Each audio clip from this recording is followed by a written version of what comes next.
महर्षि भारद्वाज का आश्रम है तीर्थराज प्रयाग में। तीर्थराज प्रयाग में जो भी स्नान करने जाते हैं उन ऋषि मुनियों का समाज वहां भारद्वाज के आश्रम में जुटता है। प्रातः काल सब उत्साह पूर्वक स्नान करते हैं और फिर परस्पर भगवान के गुणों की कथाएं सुनते हैं। यह सब भारद्वाज जी के आश्रम में होता है। एक बार भरी मकर नहाए, सब मुनीस आश्रम मह सिधाए। जाग बलिक मुनि परम विवेकी, भारद्वाज राखे पदने की। माघ के महीने में सारे ऋषिगण मुनीश्वर अपने अपने स्नान किए। उसके बाद में अपने अपने आश्रम को लौट गए।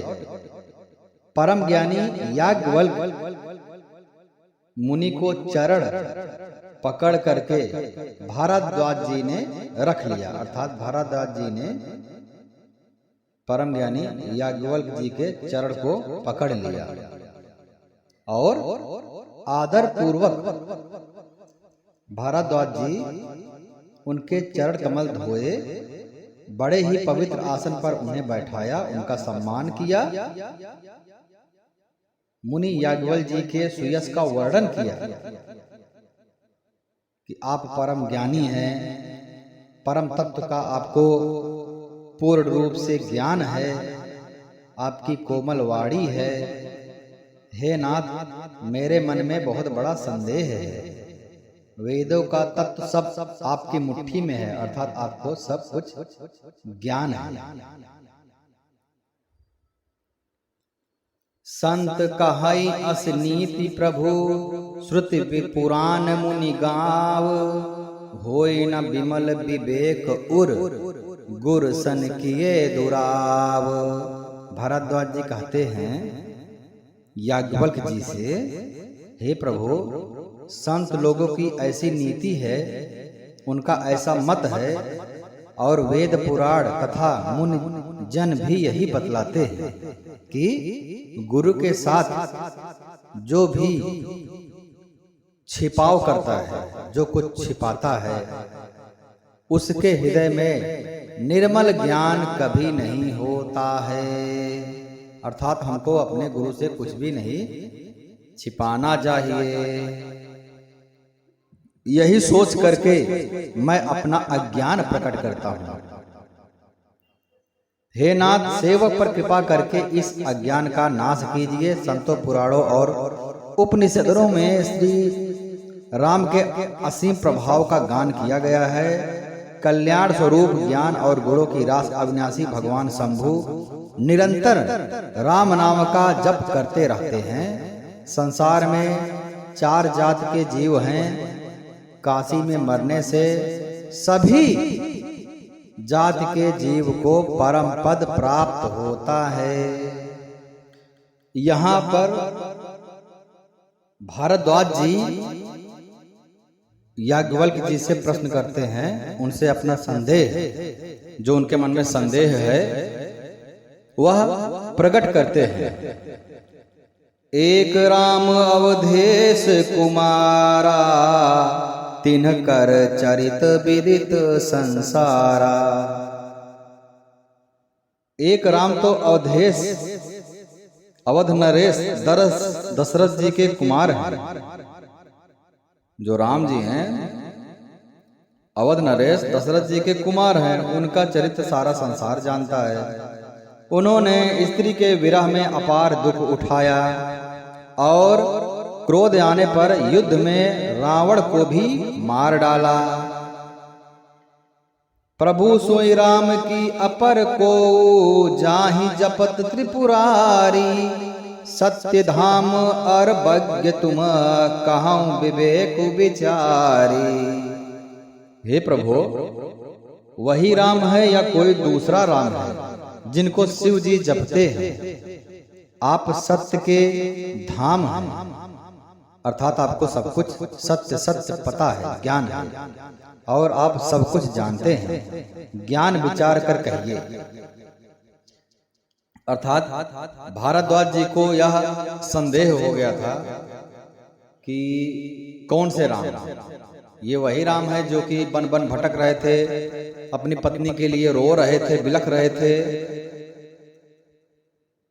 या फिर कोई और राम है जिसको प्रभु भोलेनाथ स्वयं महादेव जपते हैं।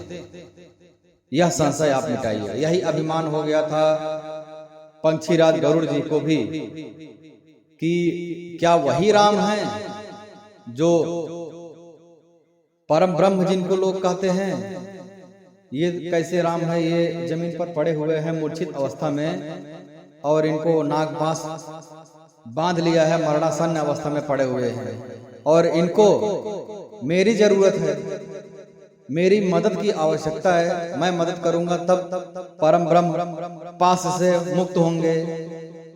तो फिर ये कौन से ब्रह्म है जो संपूर्ण प्राणियों के पास को मुक्त करते हैं, संपूर्ण प्राणियों को माया के पास से मुक्त करते हैं, मोक्ष प्रदान करते हैं। यह अभिमान हो गया था गरुड़ जी को भी। तो वैसे ही संशय हो गया भारद्वाज जी को। तो संशय उन्होंने याज्ञवल्क्य जी को व्यक्त किया। आगे कहते हैं, हे नाथ, जिस प्रकार से मेरा यह भारी भ्रम मिट जाए आप वही कथा विस्तार पूर्वक कहिए। इस प्रकार याज्ञवल्क्य जी मुस्कुरा कर बोले, श्री रघुनाथ जी की प्रभुता को तो जानते हो, तुम मन वचन और कर्म से श्री राम जी के भक्त हो, तुम्हारी चतुराई को मैं जान गया हूँ। तुम श्री राम जी के रहस्यमय गुणों को सुनना चाहते हो, इसी से तुमने ऐसा प्रश्न किया है, मानो बड़े ही मूढ़ हो। आहा, भक्त ऐसे ही होते हैं। भक्त कभी भी अपने आप को ज्ञान के संदर्भ में व्यक्त नहीं करते, ऐसा मेरा मानना है।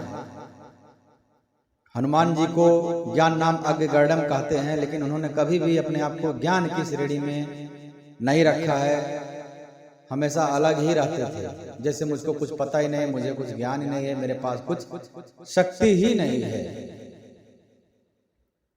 केवट जी भगवान के परम भक्त थे, अपने आप को एकदम से जैसे इनको कुछ पता ही नहीं है, कहाँ तुम्हारा मरम मैं जाना, जैसे कुछ भी पता नहीं है। और उनको वह गति मिली कि जैसे बहुत ही बिरले भक्त को मिलता है, अर्थात शायद किसी को नहीं मिला ऐसी गति।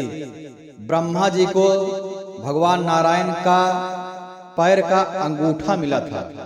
जब भी भगवान नारायण विराट रूप लेकर के ब्रह्मांड को नाप रहे थे, ब्रह्मलोक को नापा, तो उनके पैर के अंगूठे से ब्रह्मांड में छिद्र हो गया और उन्हीं अंगूठे की स्तुति करते हुए ब्रह्मा जी ने अपने कमल जल से उनके पैर का अभिषेक किया, उसी से माता गंगा की उत्पत्ति हुई। तो अर्थात ब्रह्मदेव को भी भगवान नारायण की पूरा पैर नहीं मिला, उनको एक अंगूठा मिला। लेकिन यहाँ पर केवट की चतुराई से भगवान नारायण का संपूर्ण आशीर्वाद पैर धुलने के लिए सब कुछ, दोनों पैर, अर्थात संपूर्ण रूप से संपूर्ण आशीर्वाद केवट को वह पद प्राप्त हुआ जो पद ब्रह्मदेव को भी नहीं मिला। कहने का अर्थात मतलब यह है। तो इसी प्रकार से भारद्वाज ऋषि जी भगवान राम के अनन्य भक्त, उन्होंने ऐसी नीति अपनाई, ऐसा अपने आप को अज्ञान रूप में बताया याज्ञवल्क्य जी को कि मुझे कुछ नहीं पता है, आप कृपया भगवान श्री राम के बारे में कथा सुनाइए, उनका जो उनकी लीला है उसके बारे में गुणगान कीजिए, बताइए, क्योंकि वह निगम कल्पतरोर गलतम फलम सुख मुखाद अमृत द्रव संयुक्तम पिबत भागवत रसमालया मुह रहो रस का भोग भाव काहा। भगवान के जो भक्त होते हैं हमेशा भगवान के बारे में ही सुनना चाहते हैं, मन से, वाणी से, कर्म से, और सुनते सुनते कभी नहीं अघाते। अर्थात यह एक ऐसी मदिरा है जिसको पीते रहो, पीते रहो, पीते रहो, लेकिन कभी आपको तृप्ति नहीं मिलेगी। जैसे जो लोग दारू के शौकीन होते हैं उनका पेट फट जाएगा, लेकिन वो यह नहीं बोलेंगे कि बस अब नहीं पीना है, पिलाते रहो, पीते ही रहेंगे। ऐसे ही यह नशा है। और निगम कर्म करोर गलितम फलम, यह एक ऐसा फल है जिसमें छिलका नहीं है और गुठली भी नहीं है और पका हुआ फल है। बस खाते जाओ, शुरू से लेके अंत तक खाते ही जाओ, खाते ही जाओ, और जितनी बार आप खाओगे उतनी बार आपको आनंद ही आनंद मिलता जाएगा। वही आनंद की खोज में ऋषि भारद्वाज जी ने बड़ी ही चालाकी से याज्ञवल्क्य जी से भगवान राम के बारे में, उनकी लीला का, कथा का गुणगान सुनने के लिए विनती की। तात सुनहु सादर मनुलाई, कहूँ राम कै कथा सुहाई। हे तात, तुम आदर पूर्वक मन लगा करके सुनो, मैं श्री राम जी की सुंदर कथा कहता हूँ। बड़ा भारी अज्ञान विशाल महिषासुर है। महिषासुर और श्री राम जी की कथा, उसे नष्ट कर देने वाली भयंकर काली जी हैं। अर्थात महिषासुर अज्ञान है और श्री राम जी की कथा माता काली है। जैसे माता काली ने महिषासुर का वध किया था, वैसे ही श्री राम जी की कथा तुम्हारे अज्ञान रूपी महिषासुर का वध कर देगा और तुम्हारे सारे संशय का नाश कर देगा। एक बार त्रेता जुग माही, शंभु गए कुंभज ऋषि पाई। संग सती जग जननी भवानी, पूजे ऋषि अखिलेश्वर जानी। एक बार त्रेता युग में शिव जी अगस्त ऋषि के पास गए। उनके साथ जगत जननी भवानी सती जी भी गई थी। ऋषि ने संपूर्ण जगत के ईश्वर जानकर उनका पूजन किया। मुनिवर अगस्त जी ने राम कथा विस्तार से कही, जिसको महेश्वर ने परम सुख मान कर सुना। फिर ऋषि ने शिव जी से सुंदर हरि भक्ति पूछी और शिव जी ने उनको अधिकारी जानकर रहस्य सहित भक्ति का निरूपण किया। यह कथा भी उसी को सुनाना चाहिए जो इस कथा के अधिकारी हो, जो इसके महत्व को समझे, नहीं तो भगवान का अपमान होगा। जैसे घर में दामाद जी आ गए हैं और आपने मिठाई लाया प्लेट में रख करके और अपने किसी दोस्त को दिया, दामाद जी को नहीं दिया, तो क्या होगा? दामाद जी तो नाराज हो जाएंगे। नाराज होने के साथ साथ यह उनका अपमान भी है। अर्थात पहला प्रायोरिटी हमको किसको देना है, यह हमको भली भांति समझना चाहिए। हमारे पास किसी को परम ब्रह्म के बारे में जानने की इच्छा है और वह उस इच्छा से पूछ रहा है, उसके मन की इच्छा समझ करके वास्तव में उसको जानना है या फिर मजाक कर रहा है या फिर उसको किसी अनर्थ में लेगा। ठीक है, यदि वह अधिकारी है तब उसको सुनाना चाहिए भागवत कथा, तो वह अच्छी तरीके से सुनेगा। यदि वह अधिकारी नहीं है तो हम उसको सुनाते रहेंगे, उसका ध्यान कहीं और रहेगा, तो यह भगवान का अपमान है। और उसके बारे में कुतर्क भी करेगा, यह भी भगवान का अपमान है। बुद्धि ही शुद्ध नहीं है तो गलत गलत विचार आएंगे, गलत गलत प्रश्न पूछेगा वह, और पूरी तरीके से भगवान का अपमान होगा। इसीलिए अधिकारी श्रोता को ही भागवत कथा, राम कथा, कृष्ण कथा सुनाना चाहिए। उन दिनों पृथ्वी का भार उतारने के लिए श्री हरि ने रघुवंश में अवतार लिया। वे अविनाशी भगवान उस समय पिता के वचन से राज्य का त्याग करके राज्य का त्याग करके तपस्वी या साधु वेश में दंडक वन में विचर रहे थे। शिव जी हृदय में विचार करते जा रहे थे कि भगवान के दर्शन मुझे किस प्रकार हो। प्रभु ने गुप्त रूप से अवतार लिया है, मेरे जाने से सब लोग जान जाएंगे। श्री शंकर जी के हृदय में इस बात को लेकर बड़ी खलबली उत्पन्न हो रही थी, परंतु सती जी इस भेद को नहीं जानती थी।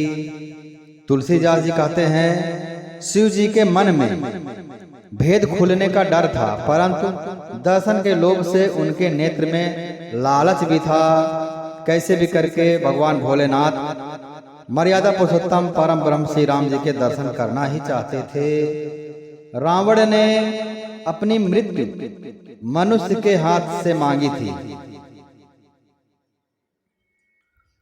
रावण ने अपनी मृत्यु मनुष्य के हाथ से मांगी थी। ब्रह्मा जी के वचनों को प्रभु सत्य करना चाहते थे।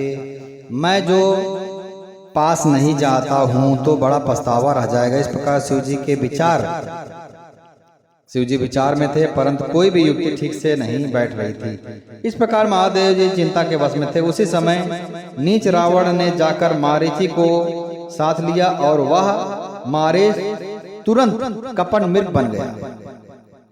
रावण ने छल करके सती को हर लिया। उसे श्री रामचंद्र के वास्तविक प्रभाव का कुछ भी पता न था। मृग को मारकर भाई लक्ष्मण सहित श्री हरि आश्रम में आए। उसे खाली देखकर उनके नेत्रों में आंसू भर गए। श्री रघुनाथ जी मनुष्य की भांति बीरा से व्याकुल हैं और दोनों भाई वन में सीता को खोजते हुए फिर रहे हैं। जिनके कोई भी संयोग वियोग नहीं है, उनमें प्रत्यक्ष विरह का दुख देखा गया है। परम ब्रह्म में कोई भी वियोग संयोग नहीं होता है। मन बुद्धि वाणी से परे हैं, परंतु उन्होंने ऐसी लीला ही रची थी कि जो भी देखेगा उनको विश्वास नहीं होगा कि यही परम ब्रह्म है। उनमें प्रत्यक्ष बहुत ही ज्यादा विरह का दुख देखा गया और भगवान राम रोते बिलखते इधर उधर वन में भटक रहे थे। श्री रघुनाथ जी का चरित्र बड़ा ही विचित्र है। उसको पहुंचे हुए ज्ञानी जन ही जानते हैं। जिनको ब्रह्म ज्ञान है, भगवान श्री राम को वही जान सकते हैं। सबके मन बस की बात नहीं है। श्री शिव जी ने उसी अवसर पर श्री राम जी को देखा। उनके हृदय में बहुत भारी आनंद उत्पन्न हुआ। उन शोभा के समुद्र श्री राम जी को शिव जी ने नेत्र भरकर देखा, परंतु अवसर ठीक न जानकर परिचय नहीं किया।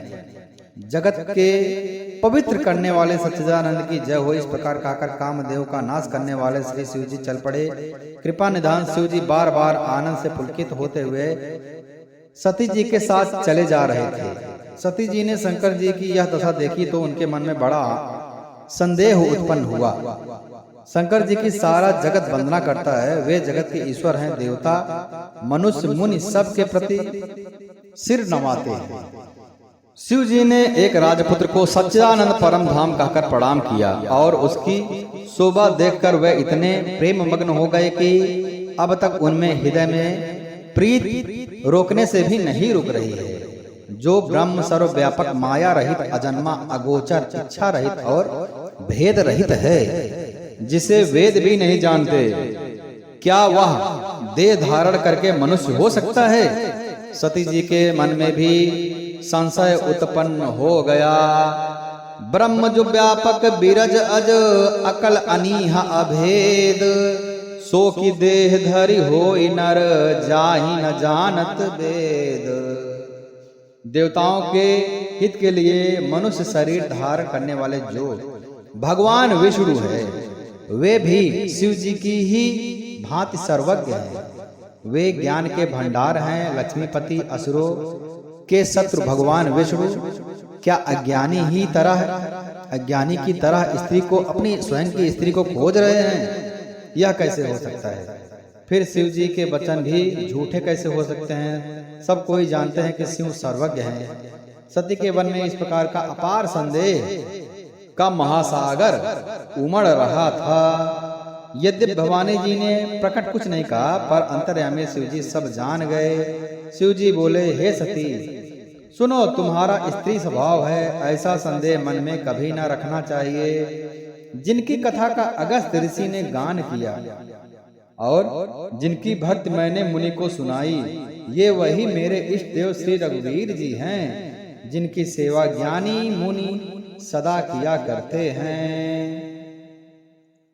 ज्ञानी मुनि योगी सिद्ध निरंतर निर्मल चित्त से जिनका ध्यान करते हैं तथा वेद पुराण और शास्त्र नेत नेत कहकर जिनकी कीर्ति गाते हैं, उन्हीं सर्वव्यापक समस्त ब्रह्मांड के स्वामी मायापति नित्य परम स्वतंत्र परम ब्रह्म स्वरूप भगवान श्री राम ने अपने भक्तों के हित के लिए रघुकुल के मण रूप में अवतार लिया है। लागन और उपदेशु जदपि कहो शिव बार बाहु, बोले बिहसी महेशु हरि माया बलु जानी जिया। यद्यपि शिव जी ने बहुत बार समझाया, फिर भी सती जी के हृदय में उनका उपदेश नहीं बैठा, उनका संदेह का संदेह ही रह गया, संदेह मिट नहीं पाया। तब महादेव जी मन में भगवान की माया का बल जानकर मुस्कुराने लगे। माया बहुत ही प्रबल है। सती जी माया के प्रभाव में आ गई थी। जो तुम्हारे मन में बहुत संदेह है, तो तुम जाकर भगवान श्री राम की परीक्षा क्यों नहीं ले लेती? जब तक तुम मेरे पास लौट आओगे तब तक मैं इसी छाव में बैठा रहूंगा और तुम्हारा इंतजार करूंगा। भगवान शिव बोले माता पार्वती से। माता पार्वती सोचने लगे कि अब मैं किस तरीके से भगवान श्री राम की परीक्षा लूं। इधर शिव जी ने मन में ऐसा अनुमान किया कि दक्ष कन्या सती का कल्याण नहीं है। जब मेरे समझाने से भी संदेह दूर नहीं हो रहा है, तो इसका अर्थ ही है कि विधाता ही उल्टे हैं, अर्थात नीति कुछ अलग ही है, नियति में कुछ अलग ही लिखा गया है। अब सती का कुशल होना मुश्किल लग रहा है, अर्थात कुछ अहित होने वाला है, ऐसा आभास भगवान भोलेनाथ को हो गया। बालकांड दोहा नंबर 52। पुनि पुनि हृदय विचारु करी धर सीता का रूप, आगे होए चली पंथ तेहि जेहि आवत नर भूप। बार बार विचार करके माता सती ने माता सीता का रूप धारण कर लिया और उस मार्ग की ओर आगे होकर चलने लगी जिस मार्ग से भगवान श्री रामचंद्र जी आ रहे थे। लक्ष्मण दीख उमाकृत भेषा चकित भय भ्रम हृदय विशेखा। सती जी के बनावटी भेष को देख करके लक्ष्मण जी चकित हो गए और उनके हृदय में बड़ा भ्रम हो गया। वे बहुत गंभीर हो गए, कुछ कह नहीं सके। धीर बुद्धि लक्ष्मण प्रभु रघुनाथ जी के प्रभाव को जानते थे। सब कुछ देखने वाले और सबके हृदय की जानने वाले देवताओं के स्वामी श्री रामचंद्र जी सती के कपट को जान गए। जिनके स्मरण मात्र से अज्ञान का नाश हो जाता है, वही सर्वज्ञ भगवान श्री रामचंद्र जी हैं। उनके सामने भला माया रूपी स्वरूप माता सीता का कैसे ठहर सकता था? देखने मात्र से ही उनको ज्ञान हो गया कि यह माता सीता नहीं है, यह तो माता सती हैं। स्त्री स्वभाव का असर तो देखो कि वहां भी सती जी छिपाव करना चाहती थी। अपनी माया के बल को हृदय में बखान कर श्री राम जी हंसकर कोमल वाणी से बोल पड़े।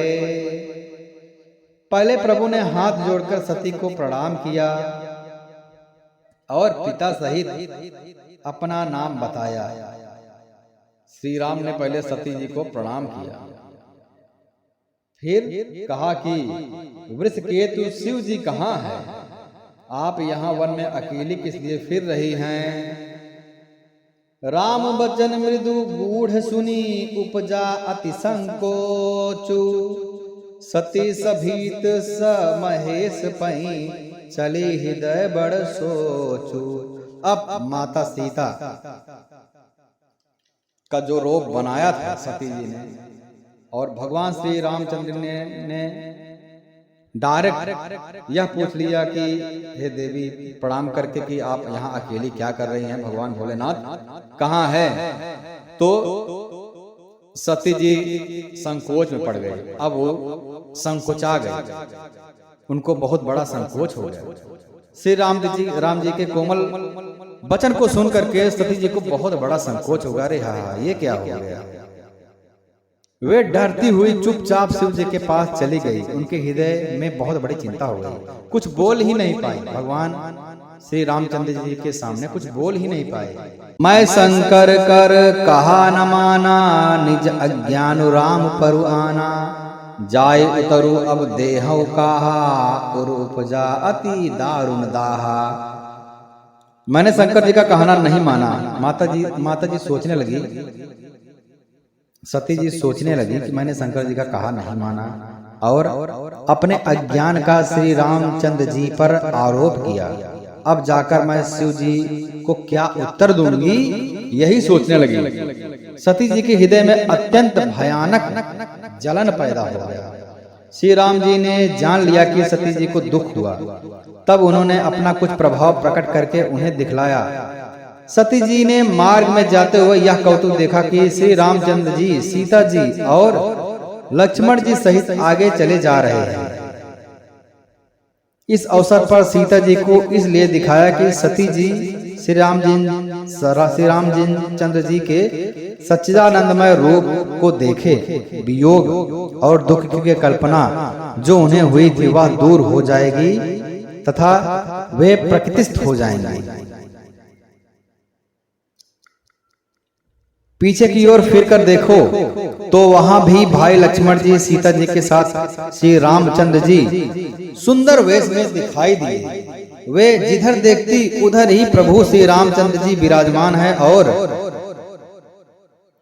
मुनीश्वर उनकी सेवा कर रहे हैं। सती जी ने अनेक शिव ब्रह्मा विष्णु देखे। देखे शिव विधि विष्णु अनेका, अमित प्रभाव एक ते एका।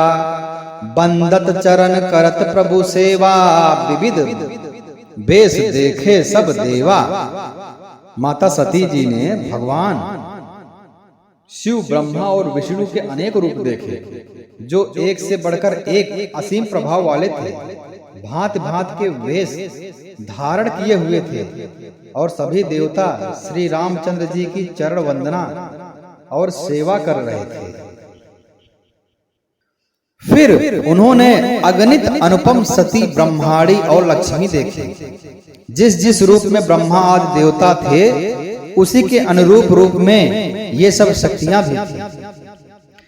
देखे जहां तहां रघुपति जे है, सती हैं सहित सकल सुरते थे। सती जी जहां जहां जितने रघुनाथ जी देखे, अर्थात जितने भगवान श्री रामचंद्र जी को देखा, जिस भी दिशा में वहां पर उतने ही शक्तियों सहित वहां उतने ही सारे देवता भी दिखाई दिए, जो कि सारे भगवान श्री रामचंद्र जी की सेवा कर रहे थे, उनकी चरण वंदना कर रहे थे।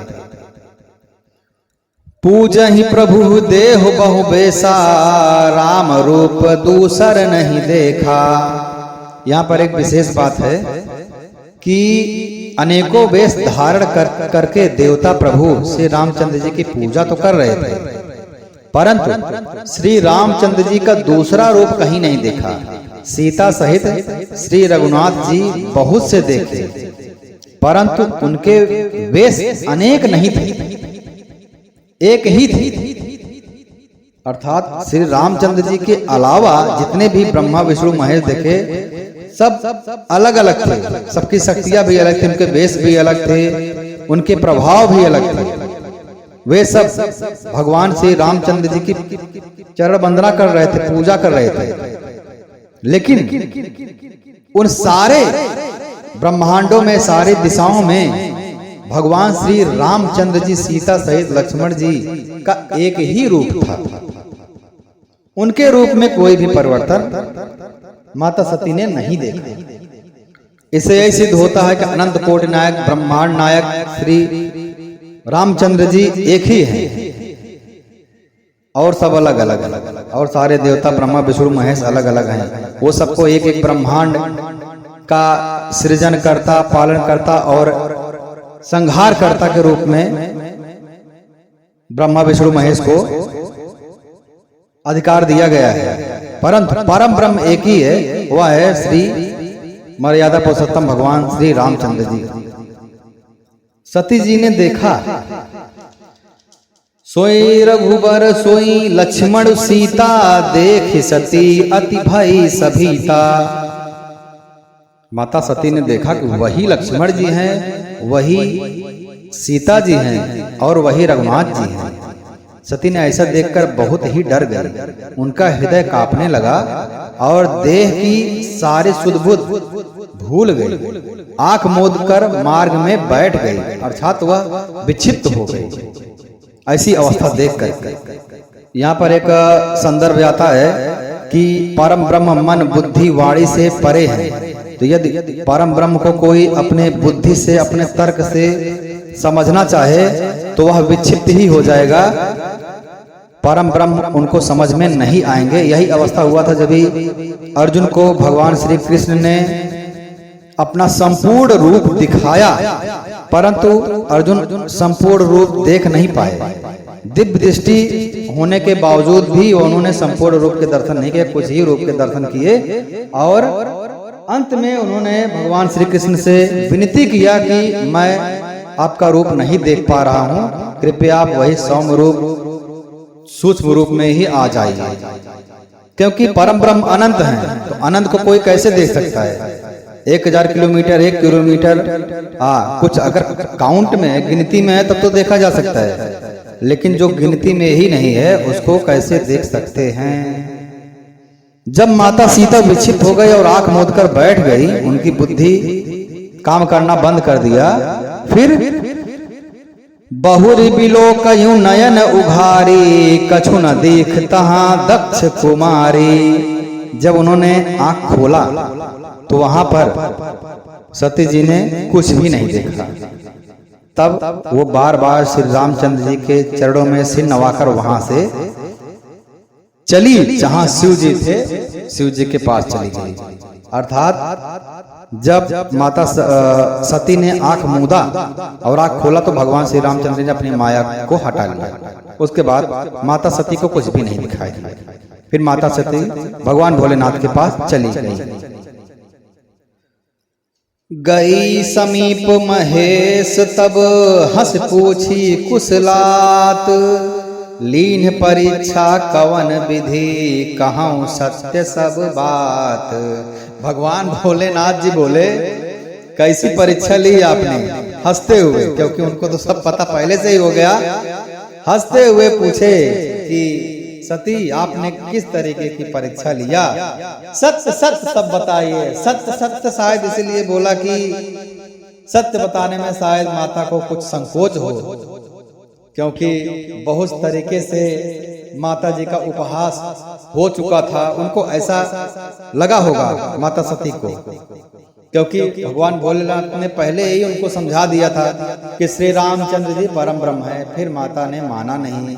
उसके बाद परीक्षा भी बहुत ही डिफिकल्ट तरीके से लिया, बहुत ही कठिन तरीके से लिया। ऐसा लेना शायद पता नहीं सही था कि नहीं था, तो उसमें भी माता जी फेल हो गई। माता जी संकोच में आ गई, वहां से भाग गई। उसके बाद रास्ते में जब श्री रामचंद्र जी ने उनको अपनी लीला दिखाई कि यहाँ पर तो सारे दिशाओं में अनंत अनंत परम अनंत अनंत देवता हैं, देवी हैं, हाँ ब्रह्म है, भगवान ब्रह्मा विष्णु महेश हैं, और सारे भगवान श्री रामचंद्र जी की पूजा कर रहे हैं, वंदना कर रहे हैं। और सारे ब्रह्मांडों में, सारे दिशाओं में भगवान तो अलग अलग हैं, देवी देवताएं तो अलग अलग हैं, लेकिन श्री रामचंद्र जी, माता सीता जी और लक्ष्मण जी एक ही हैं। यह सब देखने के बाद में भगवान भोलेनाथ सोच रहे होंगे कि शायद माता सती जी कुछ झूठ बोल सकती है, तो शायद इसी ने तुलसीदास जी ने भी दोहा घुमा दिया कि लीन परीक्षा कवन विधि कहूं सत्य सब बात, सारी बातें सत्य सत्य बताइए सती कि किस तरीके से आपने परीक्षा लिया।